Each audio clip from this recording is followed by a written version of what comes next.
हामी के पनि सोच्दैछौँ भने तिब्बतको पठारको ढाडमा समेत रेल कुद्न सक्दो रहेछ। आजभन्दा 1-2 दशक अगाडि यो संसारमा कल्पना गर्न सकिँदैन। तर छिमेकी चीन जुन गतिले विकास गर्दैछ त्यसले अभूतपूर्व र चमत्कारिक विकासका नयाँ नमुनाहरू अगाडि सार्न थालेको छ। र अहिले तिब्बतको पठारमा जुन ढङ्गले आधुनिक रेल कुदिरहेको छ, हामीसँग त्योभन्दा समथर पहाडहरू छ। हामी किन रेल बनाउन सक्दै? हामी पनि बनाउन सक्छौँ। अब हामीले बिस्तारै बिस्तारै चिनिया रेलसँग नेपाललाई जोड्दै हामीले काठमाडौँसँग जोड्ने सपना लिएर अगाडि बढ्नुपर्छ। उतापट्टि भारतका रेलहरूसँग हामीले सिमानामा जोड्दै ल्याएका छौँ र भारतका रेलहरू चीनसम्म पुग्न सक्ने र चीनका रेलहरू भारतसम्म पुग्न सक्ने यो जोड्ने बिन्दुमा नेपाल चाहिँ दुईटा ठुला मुलुकहरूलाई जोड्ने एउटा चाहिँ जङ्सन मुलुकको रूपमा विकास गर्ने सम्भावनाहरू हाम्रा सामु छन्। यसकारणले त्यो कुरालाई पनि परिकल्पना गर्दै हामी देश निर्माणको गतिलाई तीव्र बनाउन कोसिस गर्दैछौँ। यसकारणले नेपाल अब आर्थिक क्रान्तिको दिशातर्फ अगाडि बढ्छ र हामी एउटा नयाँ सोच लिएर हामी 4-5 वर्षमा के गर्न सक्छौँ, 10 वर्षमा के गर्न सक्छौँ, 20, 30, 40 वर्षमा के गर्न सक्छौँ, हामी नयाँ लक्ष्य लिएर अगाडि बढ्नुपर्छ। त्यसरी लक्ष्य लिएर अगाडि बढ्ने सिलसिलामा हामीले बनाएको जुन सपना हो समृद्ध नेपाल बनाउने सपना, त्यो सपनालाई पूरा गर्नका लागि हामी एकताबद्ध भएर अगाडि बढ्नै पर्छ।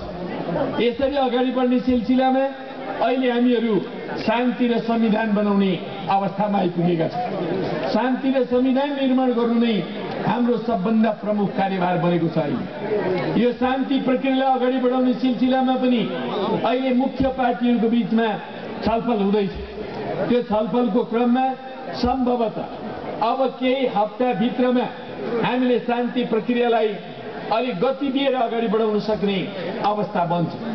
खास गरी नेकपा एमाले, नेकपा माओवादीका बिचमा, त्यसै गरी नेपाली कांग्रेस र अन्य पार्टीहरूका बिचमा पनि छलफलहरू भइरहेका छन् र हामी शान्ति प्रक्रियालाई पूर्णतामा पुर्याउने कुरालाई पहिलो प्राथमिकता दिएर अगाडि बढ्दैछौँ। र यो शान्ति प्रक्रिया पूर्णतामा पुग्यो भने देशको समग्र परिस्थिति सकारात्मक ढङ्गले बदलिनेछ र अनिवार्य रूपले हामी संविधान बनाउन सक्नेछौँ। कतिपय मानिसहरूलाई शान्ति र संविधान बन्ला के भन्ने शङ्का लागेको छ। अब हामी निशङ्क भएर अगाडि बढ्नुपर्छ, निर्धक्क भएर अगाडि बढ्नुपर्छ र हामीले शान्ति र संविधान बनाएर छाड्नुपर्छ। त्यो जेठ 14 गतेभित्र बनाउन हामीले कोसिस गर्नुपर्छ। तर जेठ 14 गतेभित्र कुनै काम भ्याइएन भने 15 गते चाहिँ नेपालमा आकाश खस्छ भने जस्तो ढङ्गले मानिसहरू प्रचार गर्छन्, त्यो कुरा गलत हो। जेठ 14 गतेसम्ममा हामीले शान्ति र संविधानलाई पुरा गर्ने दृढता साथ हामी अगाडि बढ्नुपर्छ। तर केही काम बाँकी रह्यो भने र हामीलाई समस्या भयो समयको भने त्यो समयको समस्याको बारेमा पनि सबै दलहरू मिलेर सहमतिका साथ हामीले अगाडि बढ्नुपर्छ र यो देशलाई शान्ति र संविधान दिएरै छाड्नुपर्छ। यो हामी सबैको सङ्कल्प हुनुपर्छ। त्यो सङ्कल्प भयो भने मात्रै हामी ठिक ढङ्गले अगाडि बढ्न सक्छौँ। आदरणीय दाजुभाइ दिदीबहिनीहरू, अब मलाई भन्न मन लागिरहेका कुराहरू अरू धेरै पनि छन् र लामै समय हामी कुराकानी गर्न सक्छौँ। तपाईँहरूका कुरा पनि सुन्न मलाई मन थियो, तर यहाँका मित्रहरूले, यो महोत्सवका आयोजकहरूले मलाई एउटा ज्ञापन पत्र पनि दिनुभएको छ। त्यो ज्ञापन पत्रमा 15-16वटा 18वटा मागहरू उहाँहरूले राख्नुभएको छ। यी 18वटा मागहरूलाई म काठमाडौँ लिएर जान्छु, हाम्रा योजना आयोगलाई दिन्छु र त्यसलाई क्रमशः योजनाहरूमा पार्नको लागि म भन्छु नै। अब यसबारेमा मैले अरू धेरै लामो कुराहरू भन्नुपर्ने छैन। मैले फेरि फर्केर जानुपर्ने र अर्को कार्यक्रम भ्याउनु पर्ने पनि छ। तपाईँहरूको निम्तोलाई कुनै ढङ्गले पनि हार्न नसकेर म यहाँ आएको छु र तपाईँहरूलाई म अगाडि बढ्नको लागि शुभकामना दिन आएको छु। त्यसो हुनाले अब म लामो भाषण नगरिकन अन्त्यमा यो जिल्लालाई मात्र होइन देशलाई नै विकास गर्नुको लागि हामी मुख्य दलहरूले एकताबद्ध भएर अगाडि बढ्नुपर्नेछ। विकास र निर्माणको कुराहरूमा हामी एकताबद्ध भएर अगाडि बढ्नुपर्छ। देशको भविष्य निर्माण गर्ने कुराहरूमा हामीले एकताबद्ध भएर अगाडि बढ्नुपर्छ।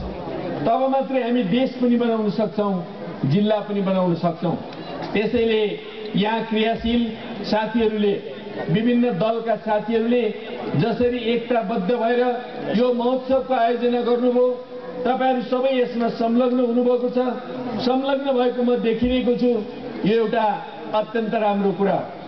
रसुवाले जुन प्रकारको एउटा सहकार्यलाई विकास गरिरहेको छ, यो कुरा अरु सबै जिल्लाले पनि सिक्नुपर्छ र यहाँहरूलाई म हार्दिक धन्यवाद दिन चाहन्छु।